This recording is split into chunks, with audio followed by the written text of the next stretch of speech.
बातें करते हम खेतों की और उसके रखवाली की। बाग बगीचा फल फूलों और फसलों की हरियाली की। हम बीजों की बातें करते उत्तम जल संसाधन की। हम तकनीकी बातें करते फसलों के उत्पादन की। हर किसान का सपना सच हो जीवन सुखद बनाने को। गाँव-गाँव के हर आंगन का प्यारा सा ये दर्शन। कृषि दर्शन, कृषि दर्शन, कृषि दर्शन, कृषि दर्शन, कृषि दर्शन, कृषि दर्शन, कृषि दर्शन, कृषि दर्शन। किसान भाई बहन मन नमस्कार, जोहार। कृषि दर्शन कार्यक्रम में रौरेमन के बहुत बहुत स्वागत है। किसान भाई बहन मन, जैसे कि रौरेमन जानीला कि हर हफ्ता हम रौरेमन ले नवा और बेस जानकारी लेके आविला। उसने में से आज हम खास जानकारी लेकर आई। लेकिन किसान भाई बहन मन जानकारी लेवे कर आगे चलू हमने देखा थे कृषि समाचार।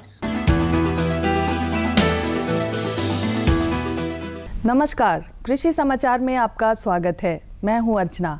आइए देखते हैं आज कृषि समाचार में क्या है खास। राज्य के कृषकों को दिया जाता है अनुदानित दर पर संकर बीज। पशुपालक रखें पशुओं के प्राथमिक उपचार का ज्ञान। फूलों की बेहतर कटाई करता है रोज सिकेटियर। राज्य के कृषकों के कल्याणार्थ कृषि निदेशालय द्वारा चलाई जा रही योजनाओं में एक महत्वपूर्ण योजना है अधिसूचित संकर बीज वितरण योजना। इस योजना के तहत धान, मक्का, ज्वार, सरसों एवं सूर्यमुखी के संकर बीज सूचीबद्ध कंपनी के अधिकृत विक्रेता द्वारा अनुदानित दर पर दिए जाने का प्रावधान है। हमारे पशु विशेषज्ञों का मानना है कि पशुपालक मित्रों को पशुओं के प्राथमिक उपचार का ज्ञान होना चाहिए। जैसे पशु यदि बीमार हो तो उसका तापमान लेना, लक्षणों को देखकर बीमारी का अनुमान लगाना, घाव पर मक्खी बैठने नहीं देना, उस पर मरहम पट्टी करना इत्यादि। प्राथमिक उपचार का ज्ञान होने से आकस्मिक समय में या डॉक्टर के आने से पहले पशुपालक अपने बीमार पशु का इलाज कर सकता है, उसे बचा सकता है। मक्का हमारे यहाँ किसान मुख्य रूप से लगाते हैं। मक्का के बेहतर पैदावार के लिए उन्नत किस्मों का चयन किसान भाइयों को करना चाहिए।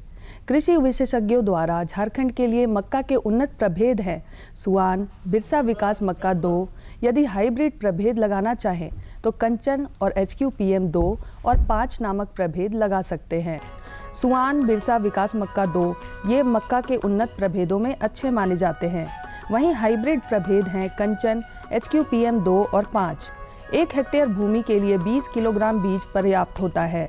ये प्रभेद लगभग 80 से 100 दिनों में तैयार हो जाते हैं। इन्हें लगाकर किसान प्रति हेक्टेयर लगभग 45 से 80 क्विंटल तक मक्का की उपज पा सकते हैं। मटर की फसल में इन दिनों चूर्ण लासिता रोग यानी पाउडरी मिल्ड्यू के प्रकोप की संभावना रहती है, जिसमें कि मटर के पौधों में सफ़ेद चूर्ण जैसा लग जाता है, जिससे कि पौधों की बढ़वार कम हो जाती है और फलन प्रभावित होता है। पाउडरी मिल्ड्यू से अधिक प्रकोप से पत्ते सूखकर झड़ने लगते हैं, जिससे किसान भाइयों को काफ़ी नुकसान उठाना पड़ता है। पाउडरी मिल्ड्यू रोग के नियंत्रण के लिए सल्फर युक्त दवा 3 ग्राम प्रति लीटर पानी की दर से घोल बनाकर छिड़काव करना अच्छा होता है। अन्य समस्याओं के लिए कृषि विशेषज्ञ से सलाह अवश्य लें।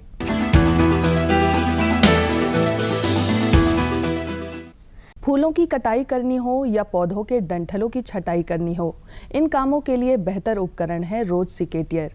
आइए जानते हैं इस उपकरण में और क्या खूबियां हैं। ये है रोज सिकेटियर।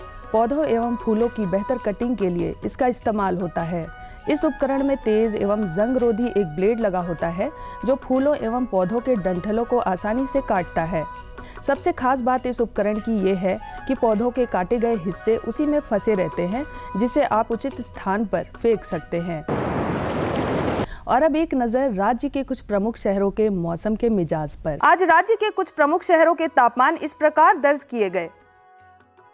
रांची अधिकतम 25 डिग्री सेल्सियस, न्यूनतम 12 डिग्री सेल्सियस। देवघर अधिकतम 25 डिग्री सेल्सियस, न्यूनतम 13 डिग्री सेल्सियस।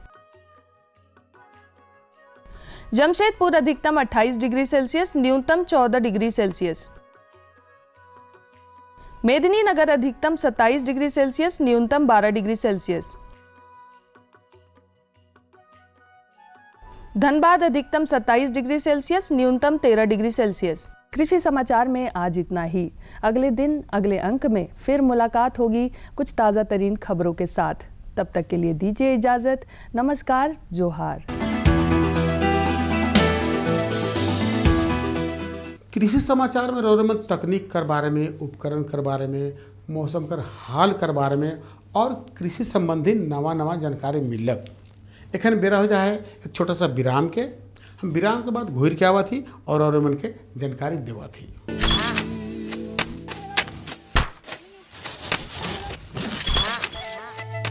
भारत एक कृषि प्रधान देश है। भारतीय अर्थव्यवस्था में कृषि एक मुख्य स्तंभ की तरह है और हमारे किसान अन्नदाता। लेकिन कभी कभी प्रकृति के सख्त तेवर के कारण हमारे किसानों को उचित कृषि उत्पाद हासिल नहीं हो पाता। ऐसी स्थिति में उन्हें सुरक्षित रखने के लिए प्रधानमंत्री फसल बीमा योजना प्रदान की गई है। प्रधानमंत्री फसल बीमा योजना को किसानों तक पहुंचाना और उन्हें लाभान्वित करने का काम बैंक और राज्य स्तरीय बैंकर समितियां यानी SLBC की हैं। इनमें सार्वजनिक और निजी वाणिज्यिक बैंक के अलावा क्षेत्रीय, ग्रामीण, सहकारी बैंक के साथ साथ कई प्राथमिक कृषि सहकारी ऋण समितियों को भी शामिल किया गया है। इस योजना का लाभ उठाने के लिए किसानों का नामांकन जरूरी है। इस समय 540 बैंक की 1.5 लाख शाखा के द्वारा किसानों का नामांकन किया जा रहा है। प्रधानमंत्री फसल बीमा योजना एक कारगर उपाय है। यह हमारे लिए सुरक्षा कवच की तरह है। फसल अगर बर्बाद भी हुई तो भी हमें मुआवजा मिल जाता है। जमीनी स्तर पर की गई समीक्षा और अध्ययन के आधार पर कृषि मंत्रालय भारत सरकार की योजना प्रधानमंत्री फसल बीमा योजना में कई बदलाव किए गए हैं। इस बदलाव के कारण किसानों की समस्याओं का निदान कर उन्हें और सशक्त बनाया जा सकेगा। इसके अलावा SLBC और बैंकों के कार्यों और भूमिकाओं को और अधिक विस्तृत किया गया है। इसके अंतर्गत प्रधानमंत्री फसल बीमा योजना में किसानों का नामांकन अब उनकी इच्छा पर निर्भर है। वो नामांकन के लिए स्वतंत्र हैं। योजना के बेहतर कार्यान्वयन के लिए बैंकों के कार्यों में किसान अकाउंट के दावे का निपटान, ऋणी किसानों का प्रीमियम काटना और गैर ऋणी किसानों से प्रीमियम जमा करवाकर बीमा कंपनी को भेजना, राष्ट्रीय फसल बीमा पोर्टल पर किसानों के विवरण की अपलोडिंग, फसल हानि की समीक्षा को सुनिश्चित करना और किसानों की फसल हानि की सूचना बीमा कंपनी तक पहुंचाने का काम भी बैंकों के द्वारा ही किया जाएगा। इसी प्रकार योजना को क्रियान्वित करने वाले बैंक योजना से संबंधित विशेष जागरूकता अभियान को समय समय पर ऋणी और गैर ऋणी किसानों के लिए आयोजित करेंगे। ऋणी किसानों को योजना में भाग लेने के लिए उन्हें कॉल या SMS के द्वारा भी संपर्क और सूचित किया जाएगा। नामांकन की सुविधा के लिए जन धन खाता या बचत खाते का होना जरूरी है। गैर ऋणी किसानों का बैंक में खाता मौजूद नहीं है तो पहले उनका बचत खाता खोलकर सभी सुविधाएं दी जाएंगी। बैंक की शाखाओं को घोषणा पत्र की हार्ड और सॉफ्ट कॉपी को भविष्य में पत्राचार के लिए संभाल कर रखना होगा और उसकी एक कॉपी या एक्नॉलेजमेंट किसान के हवाले किया जाएगा। नामांकन के लिए कट ऑफ डेट से 2 दिन पहले तक बीमा के लिए फसल का नाम बदलने का प्रावधान होगा। बैंक की शाखाएं नेशनल क्रॉप इंश्योरेंस पोर्टल पर सभी विवरण भी दर्ज करेंगी। सभी किसानों और विशेष ऋणी किसानों के आधार नंबर को जांचकर बैंक द्वारा अपडेट किया जाएगा। राज्य और जिला अधिकारी, संबंधित एजेंसी और बीमा कंपनी के समक्ष किसानों को शिकायतों की सुविधा प्रदान करने का काम भी बैंकों के द्वारा किया जाएगा। SLBC बैंकों के लिए स्थापित एक शीर्ष संस्था है। यह संस्था राज्य सरकार और भारत सरकार के साथ समन्वय स्थापित कर सदस्य बैंकों के द्वारा प्रधानमंत्री फसल बीमा योजना को क्रियान्वित कर भारत के किसानों को सशक्त करने का काम कर रही है और उसका सीधा लाभ हमारे देश के किसानों तक पहुंचाया जा रहा है। सशक्त किसान, देश की शान। किसान भाई बहन मन, विराम के बाद रौरे मन के एक बार फिर से स्वागत है। तो चलू हमरे जानकारी को और बढ़ा थी। आज का जो जानकारी है, ये जानकारी हम गुमला जिला के घाघरा प्रखंड से लेकर ही, और यहाँ का जो सफल किसान हैं उनका नाम है ठेमा भगत। भाई ठेमा भगत जो हैं वो मिश्रित कृषि कार्य करके अपन आमदनी के बढ़ात हैं। भाई बहुत सुंदर बात है कि मिश्रित कृषि कार्य करके आमदनी बढ़ात है। इकर बारे में हर किसान भाई बहन मन की जानकारी चाहिए। तो चलो हम सीधे चला थी ठेमा भगत जी के पास और उनकर से जानकारी लेवा थी। मिश्रित खेती में मनुष्य, पशु, वृक्ष और भूमि सभी एक सूत्र में बंध जाते हैं। सिंचाई की सहायता से भूमि से अच्छा लाभ प्राप्त किया जा सकता है। मिश्रित खेती करने वाले ऐसे ही एक सफल किसान है गुमला जिला के घाघरा के रहने वाले ठेमा भगत। ठेमा भगत रिटायर्ड जिंदगी जी रहे थे, लेकिन उन्होंने खेती की सोची और जब से खेती का ख्याल आया वे मिश्रित खेती में जुट गए। कृषि विज्ञान केंद्र की सहायता ली और आज पीछे मुड़कर नहीं देखते। कहते हैं अगर मन में कुछ काम करने का जुनून हो तो नए नए विचार खुद ब खुद आने लगते हैं और लोग जुटने लगते हैं, सहयोग करने लगते हैं, जिससे काम काफ़ी आसान हो जाता है। जी हाँ, कुछ ऐसा ही कर दिखाया है गुमला जिला के घाघरा प्रखंड के ठेमा भगत जी, जो मिश्रित कृषि के माध्यम से अपने जीवन को एक नई दशा और दिशा देने का कार्य कर रहे हैं। तो आइए इनसे हम जानते हैं कब से मिश्रित कृषि कर रहे हैं, मिश्रित कृषि क्या होता है और उनके जीवन में कितना बदलाव आया। आइए इनसे हम जानते हैं। मिश्रित खेती करते क्या कहते किससे हैं कि जैसे अभी मैं गेहूं का खेती किया हूं और पहले यहाँ आम का पेड़ है, आम एक फल दे रहा है, प्लस एक जो अभी मैं गेहूं का लगाया हूं, यही एक मिश्रित खेती का उदाहरण है। तो मिश्रित कृषि कहने का तात्पर्य हुआ कि एक ही खेत में एक ही समय में 2 से 3 जब खेती करते हैं, हाँ, उसे मिश्रित कृषि कहते हैं। सही। तो आप कितने खेत में खेती करते हैं? मैं वैसे साल में पहले एक ही बार करता था, लेकिन कृषि विज्ञान केंद्र निकरा द्वारा जल संसाधन एवं उत्तम किस्म के बीज मिलने से मैं साल में 2 या 3 फसल मैं कर लेता हूँ। अभी गेहूँ और आम का फसल है, इसके कटने के बाद हो सके मैं दलहन इसमें खेती करूँगा। अच्छा, ये तो आपने खेती के बारे में बताया कि साल में आप 2 से 3 फसल की उपज कर देते हैं। अगर हम खेत की बात करें तो आपके पास कुल कितना खेत है? मेरे पास कुल है 10 एकड़, लेकिन यहाँ है मेरा 4 एकड़। अच्छा। लेकिन मैं ज़्यादातर अदबटाई कर देता हूँ, यही 4 एकड़ में मैं अपना कुछ खेती करता हूँ और धान का फसल 2 या 3 एकड़ में करता हूँ। ठेमा भगत पहले आर्मी से जुड़े हुए थे। पहले वे देश की सेवा करते थे और अब धरती माँ की सेवा कर रहे हैं। अपने 4 एकड़ की जमीन में ये मिश्रित खेती के सहारे अच्छी आमदनी प्राप्त कर रहे हैं। इस काम में उन्हें बेहद खुशी प्राप्त हो रही है। बरसात के समय में धान उन्नत किस्म का, अच्छा, और उसके बाद उड़द, गेहूँ, मकई, मूंगफली, चना, सरसों, यही मेनता खेती करता हूँ। मुख्य रूप से खेती करते हैं। ये तो अपने खेती की बात बताइए। अगर आपके हम शुरुआती जीवन की बात करते हैं तो पहले आप क्या करते थे? पहले मैं आर्मी में था। मैं 30 साल नौकरी करने के बाद सेवानिवृत्त हुआ और मैं अपना टाइम पास करने के लिए सोचा कि भाई कहाँ मैं टाइम पास करूं जो कि मैं स्वस्थ भी रहूं और ज़्यादा दिन जी भी सकूं। तो मैं सोचा कि चलो भाई यहाँ एक बागान का काम करते हैं और पेड़ पौधा लगाते हैं, ताकि यहाँ रखवाली भी हो जाए और मेरा टाइम भी पास हो जाए। यही पॉइंट ऑफ व्यू से मैं ये 4 एकड़ में मैं उद्यान यानी बागान का खेती करने की कोशिश किया हूँ और बीच बीच में खेती भी करता हूँ और इससे मेरा आर्थिक स्थिति में कुछ सुधार हुआ है। बदलाव तो बहुत आ गया है। हम कहें कि अगर पहले 10% था तो अभी 30% हो गया, क्योंकि एक है आवश्यकता है आविष्कार की जननी है। जैसे जैसे परिवार में जनसंख्या की वृद्धि होती है तो उनके पालन पोषण के लिए कुछ करना ही पड़ता है। इसलिए पहले का जो खेती था, जनसंख्या कम थी, सिंचाई का कोई साधन नहीं था और इस तरह से कोई कृषि विश्वविद्यालय या कृषि केंद्र भी नहीं था, जिससे कि किसान चाह करके भी विवश था। लेकिन अभी कृषि विज्ञान केंद्र गुमला निकरा का मैं बहुत आभारी हूँ, जो कि जल संसाधन और उत्तम बीज का वितरण किसानों के बीच करता है, जिससे कि यहाँ हर किसान के यहाँ पहले से अधिक खेती हो रहा है और वो लोग का आर्थिक स्थिति भी ठीक है। थेमा जी ने अपने नौकरी के बाद जब कृषि करने की सोची तो कृषि विज्ञान केंद्र टीकरा से संपर्क करने के बाद इन्होंने इसका चुनाव किया, अच्छे तरह से खेती के कार्य को शुरू किया और जैविक खाद का इस्तेमाल आज ही अपने खेतों में करते हैं।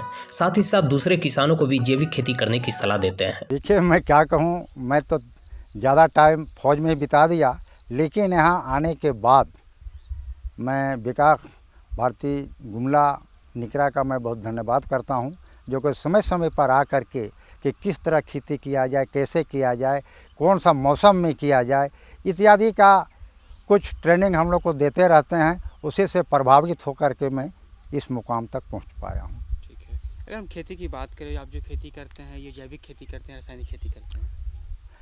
मैं देखता हूँ कि भाई किसमें सुविधा हो रहा है। अगर जैविक खाद में हमको सुविधा हो तो जैविक खाद का प्रयोग करता हूँ, और देख रहा हूँ कि जैविक खाद नहीं है तो चलो भाई जो गांव में है गोबर का खाद उससे ही करता हूँ। वो भी पर्याप्त नहीं हो रहा है तो मैं रासायनिक खाद का भी प्रयोग करता हूँ, लेकिन जहाँ तक रासायनिक खाद का प्रयोग कम करता हूँ। अगर हम जैविक खेती की बात करें तो जैविक खेती कहते किसको हैं और उससे ज़मीन को कितना फ़ायदा होता है? देखिए, रासायनिक खाद और जैविक खाद में बहुत सा अंतर है।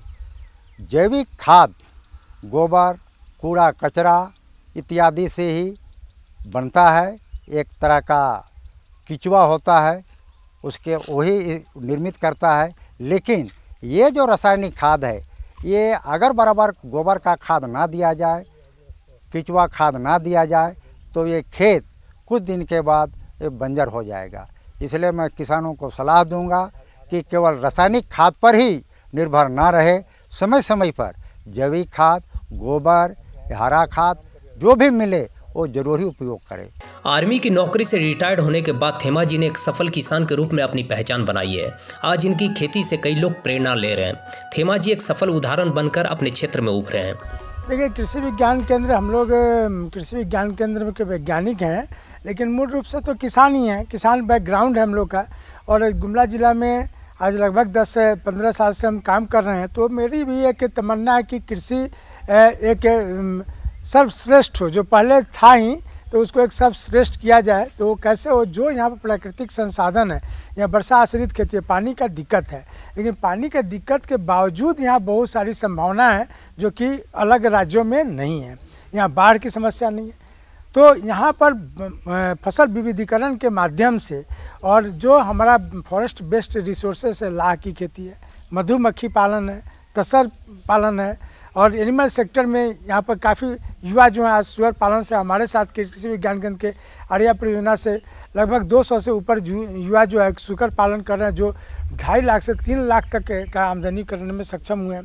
तो एक अपार संभावना है, और हम जब अपने किसानों के बीच जाते हैं, जब खुद को देखते हैं कि एक मेहनत जो कि हमारे वैज्ञानिक कर रहे हैं, तो आज उसका फलाफल सामने खेत पर मिलता है, किसान उत्साहित मिलता है, किसान को एक सेल्फ सेटिस्फैक्शन मिलता है, तो हमको भी सेल्फ सेटिस्फैक्शन मिलता है। तो बताओ, ये जानकारी रोरमन कैसे लागल भाई? बेस है नहीं, बेस काल रही भाई कि हमरे रोरमन ले बहुत सुंदर सुंदर जानकारी लेके आविला, और हमरे चलू अपन कार्यक्रम के आगे बढ़ाती दूसर जानकारी के ओर।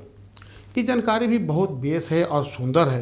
ये जानकारी है कि देखो, आम कर मौसम में ओकर मंजर और आम फल कर सुरक्षा कैसे करब, ये तो बहुत ज़रूरी है भाई। आम में मंजर लग गया, अब मंजर के बाद ओकर में आम कर फल हुआ थे, इकर सुरक्षा कैसे करब, इकर में सुरक्षा करे ले जानकारी अगर चाहिए तो हमारे सीधे चला थी दिव्यायन, और हुआ का जो विशेषज्ञ हैं रविंद्र कुमार सिंह, उनकर से जानकारी लेवा थी। जो किसान भाई आम की बागवानी कर रहे हैं उन्हें ये जानकारी होना चाहिए कि आम के जो मंजर होते हैं और उनमें लगने वाले फल, उनकी सुरक्षा वो कैसे करें। इस विषय पर जानकारी देने के लिए हमारे साथ मौजूद है दिव्यांग कृषि विज्ञान केंद्र रामकृष्ण मिशन आश्रम गेतलसूद के डॉक्टर रविंद्र कुमार सिंह जी। सभी किसान भाइयों को जोहार। किसान भाई, जैसा कि हम सभी जानते हैं कि आम झारखंड राज्य का एक प्रमुख फल है। बहुत से किसान भाई उसकी बागवानी कर रहे हैं और अपने यहाँ अच्छी उत्पादन लेते हुए अच्छी आमदनी अर्जित कर रहे हैं। किसान भाइयों, अभी जो हमारा समय है, आम में मंजर आ चुका है, मंजर पूरी तरह से लगा हुआ है और थोड़ा सा उसमें सावधानी बरतने की आवश्यकता है। आम में समस्या एक प्रमुख क्या आती है कि इसमें फूल और फल झड़ने की समस्या देखी जाती है। जैसा कि हम सभी जानते हैं कि आम में जो बौर लगते हैं, जो फूल लगते हैं, वो बहुत ही अधिक मात्रा में लगते हैं और जो द्विलिंगी पुष्प होते हैं उन्हीं से नए फलों का निर्माण होता है। परंतु आम में एक सामान्य प्रक्रिया के तहत कुछ हद तक फूल झड़ते हैं और फलों का भी झड़ना देखा जाता है, परंतु जब ये मात्रा बहुत अधिक हो जाती है तो किसान भाइयों को बहुत ही अधिक नुकसान उठाना पड़ता है। किसान भाइयों, थोड़ा सा इसको अगर हम फूलों और फलों को दो अवस्थाओं में देखते हैं तो पहला तो होता है फूल का झड़ना, दूसरा होता है फलों का झड़ना। तो अगर इसके कारणों के ऊपर हम थोड़ा सा गौर करते हैं तो इसमें विभिन्न प्रकार के कीट, विभिन्न प्रकार के रोग, पानी का समुचित प्रबंधन ना होना, खेत का समुचित प्रबंधन ना होना, ये प्रमुख कारण होते हैं। इसके अलावा एक कारण और होता है, अगर परागण या निषेचन हमारे पुष्पों में ठीक प्रकार से नहीं हो पाता है तो वो भी फलों के लगने को प्रभावित करता है। तो अगर प्रमुख कीटों की बात करते हैं तो इसमें जो प्रमुख कीट आता है वो मिलीबग आता है, जिसके नियंत्रण के क्रम में हम सबसे पहले दिसंबर के ही माह में एक चौड़ी पट्टी जो मुख्य तना होता है उस पर 45 सेंटीमीटर चौड़ी पट्टी जो हमारी 200 गेज या से 300 गेज मोटी पॉलीथीन की होती है उसको बांध के उस पर ग्रीस लगा देते हैं। और किसान भाइयों, इसमें दूसरा जो एक प्रमुख कीट आता है वो मिज आता है और तीसरा जो प्रमुख कीट आता है वो हॉपर का आता है। इन दोनों ही कीटों से भी अधिक क्षति होती है हमारे फूलों को, क्योंकि हॉपर कीट जो होता है वो फूल जहाँ से जुड़े होते हैं वहाँ का रस चूसकर और फूल उससे सूख जाते हैं और फिर वो गिर जाते हैं। तो इनके नियंत्रण के लिए भी हमें जब इनका प्रकोप बहुत ज़्यादा दिखाई दे रहा है तो उस टाइम में डाईमेथोएट आधा ml 1 लीटर पानी में घोल के इसका हमें छिड़काव करना होता है। और इसका थोड़ा सा हम किसान भाइयों ये ज़रूर कहेंगे कि जब आप कीटनाशी का प्रयोग कर रहे हैं तो फूल खिलने से पूर्व अगर इसका प्रयोग कर सके तो बहुत ही अच्छा होगा, क्योंकि इसमें क्या होता है कि जो परागण की क्रिया होती है वो मधुमक्खियों द्वारा होती है। तो अगर आप कीटनाशी का बहुत अधिक प्रयोग करते हैं तो मधुमक्खी का जो क्रियाकलाप होता है वो भी प्रभावित होता है। तो इस बात को ध्यान में रखते हुए ही कीटनाशियों का कम से कम और नियंत्रित मात्रा में प्रयोग करें। इसके अलावा अगर हम बात करते हैं कुछ प्रमुख रोगों की जो हमारे फूलों को और फलों को प्रभावित करते हैं, तो इसमें पहला जो प्रमुख रोग आता है वो आता है खर्रा रोग या पाउडरी मिल्ड्यू। इसमें क्या होता है, जो हमारे बौर होते हैं और जो फल होते हैं उनमें सफ़ेद पाउडर जैसा संरचना फफूंद दिखाई देता है। तो इसके नियंत्रण क्रम में फूल के आने से पहले ही हमें सल्फेक्स दवा जो बाज़ार में उपलब्ध होती है उसका 3 ग्राम प्रति लीटर की दर से उसका छिड़काव करना होता है। उसके 15 दिन बाद कैराथेन दवा 1 ml प्रति लीटर की दर से हम उसका छिड़काव करते हैं और उसका नियंत्रण हम करते हैं। इसके बाद जो हमारा एक प्रमुख रोग आता है वो आता है एंथ्रेक्नोज रोग। इससे हमारा जो फल है वो भी प्रभावित होता है भंडारण के दौरान और फूलों की अवस्था में भी, पुष्पन की अवस्था में भी ये प्रभावित करता है। इसके नियंत्रण के लिए किसान भाइयों कार्बेंडाजिम दवा का 2 ग्राम प्रति लीटर की दर से हम छिड़काव करते हैं और आवश्यकता अनुसार इसे 10 दिन बाद पुनः दोहराते हैं। एक और प्रमुख रोग है जिसमें हमारी बौर का मुरझा रोग या झुलसा रोग दिखाई देता है, तो इसके नियंत्रण क्रम में हम मैनकोजेब दवा का 2 ग्राम प्रति लीटर की दर से हमें छिड़काव करना होता है। किसान भाइयों, अगर हम बात करते हैं इसमें परागण की, तो परागण भी एक बहुत ही महत्वपूर्ण प्रक्रिया होती है, क्योंकि जैसा हमने बताया कि इसमें जो द्विलिंगी पुष्प होते हैं वही फलों के रूप में परिवर्तित होते हैं। तो परागण अच्छी प्रकार से हो तो इसके लिए आपको फलों के जो फल का आपका आम का बाग है उसके आसपास जो मधुमक्खियों के बक्से हैं वो अगर आप रखते हैं तो अच्छा परागण सुनिश्चित होता है। किसान भाइयों, थोड़ा सा कभी कभी देखा जाता है कि जो फूल होते हैं वो तेज़ हवाओं के कारण भी झड़ते हैं, तो जब आप बागों की स्थापना कर रहे हैं तो उसके आसपास में वायुरोधक पट्टी के रूप में बड़े वृक्षों का चुनाव ज़रूर करें, उनकी स्थापना करें। अब अगर बात हम करते हैं फलों के गिरने की, तो इसमें एक महत्वपूर्ण अवस्था जो होती है वो होती है फलों के लगने की, यानी जब पुष्प जो है वो फलों के रूप में परिवर्तित होते हैं। थोड़ा सा किसान भाइयों यहाँ हम ये ज़रूर कहना चाहेंगे कि फलों के लगने से पूर्व तक, जब तक फल ना लग जाए तब तक खेतों की सिंचाई ना करें, क्योंकि यदि आप सिंचाई करते हैं तो उस अवस्था में फूलों के गिरने की संभावना बढ़ जाती है। और जब फल लग जाते हैं वो मटर के दाने के समान हो जाते हैं, तब इसमें पाउडरी मिल्ड्यू की भी समस्या देखी जाती है। तो फल भी उससे, जैसा हमने बताया कि फूल इससे प्रभावित होते हैं और फल भी प्रभावित होते हैं। तो इस दशा में हेक्साकोनाजोल 1 मिलीलीटर प्रति लीटर पानी की दर से उसका आप छिड़काव करें और उसका नियंत्रण करें। इसके अलावा किसान भाइयों, फलों का गिरना जैसा हमने बताया कि थोड़ी सी आम बात होती है, परंतु अगर अधिक गिर रहे हैं तो वो समस्या की बात हो जाती है। तो उसके नियंत्रण के क्रम में प्लानोफिक्स दवा, जिसके अंतर्गत आपका जो नेप्थलीन एस्टिक एसिड या ऑक्सिन एक तरह का हार्मोन ये होता है जो कि फलों के लगे रहने के लिए और फलों के विकास के लिए भी उत्तरदायी होता है, तो इसकी कमी से फलों का झड़ने की समस्या भी होती है। तो इसके लिए 1 मिलीलीटर प्लानोफिक्स को 4.5 लीटर पानी में घोल के उसका छिड़काव करते हैं और इससे हमारे जो फलों के झड़ने की समस्या है उसको रोका जा सकता है। किसान भाइयों, जब हम इसके अलावा बात करते हैं बागों के प्रबंधन की और बागों को रोग मुक्त रखने की, कीट मुक्त रखने की, उनमें समुचित सिंचाई करने की, तो ये भी महत्वपूर्ण हो जाता है फूलों और फलों के लगने और उनके विकास में भी। क्योंकि बागों में अगर आपका सूर्य प्रकाश नहीं जा रहा है, वो ठीक से उसमें जो बाग हैं काफ़ी घने हो गए हैं, तो उनके छत्तर प्रबंधन पे भी विशेष ध्यान दें। क्योंकि अगर बाग घने हो गए हैं, उसमें ज़मीन तक सूर्य का प्रकाश नहीं पहुंच रहा है, तो फिर उसमें रोग एवं कीट व्याधियों के लगने की संभावना बहुत ही ज़्यादा बढ़ जाती है। इसके अलावा अगर फल लग चुका है, फल का मटर के दाने के समान हो चुका है, तो इसके बाद किसी भी दशा में आपका जो बाग है उसमें पानी की कमी ना होने दें। अगर पानी की कमी होती है तो उससे भी हमारे फलों की झड़ने की समस्या बढ़ जाती है और फलों का पूरी तरह से विकास नहीं हो पाता है। इस समस्या से निजात पाने के लिए नियमित अंतराल पे पानी की सिंचाई मतलब जो बाग है उसकी सिंचाई करते रहें। और अगर भूमि में हमें नमी की कमी दिखाई दे रही है तो उस हिसाब से इसके लिए सबसे अच्छा क्या रहेगा कि आप ड्रिप सिंचाई पद्धति से भी बागों की सिंचाई कर सकते हैं। जैसा कि हम झारखंड में देख रहे हैं कि पानी की कमी एक बहुत बड़ी समस्या है और जो बाग हमारे होते हैं उनकी पौधों की उम्र जैसे जैसे बढ़ती है उन्हें पानी की अधिक मात्रा में आवश्यकता होती है।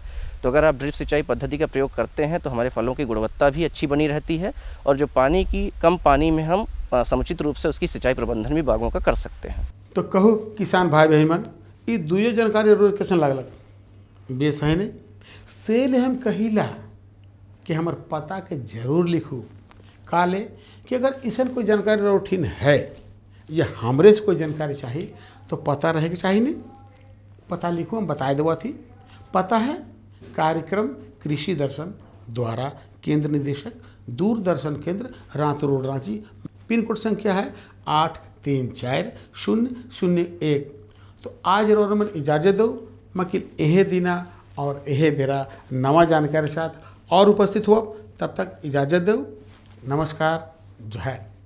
हम बीजों की बातें करते उत्तम जल संसाधन की, हम तकनीकी बातें करते फसलों के उत्पादन की।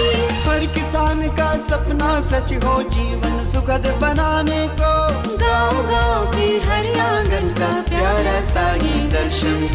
कृषि दर्शन, कृषि दर्शन, कृषि दर्शन, कृषि दर्शन, कृषि दर्शन, कृषि दर्शन, कृषि दर्शन, कृषि दर्शन।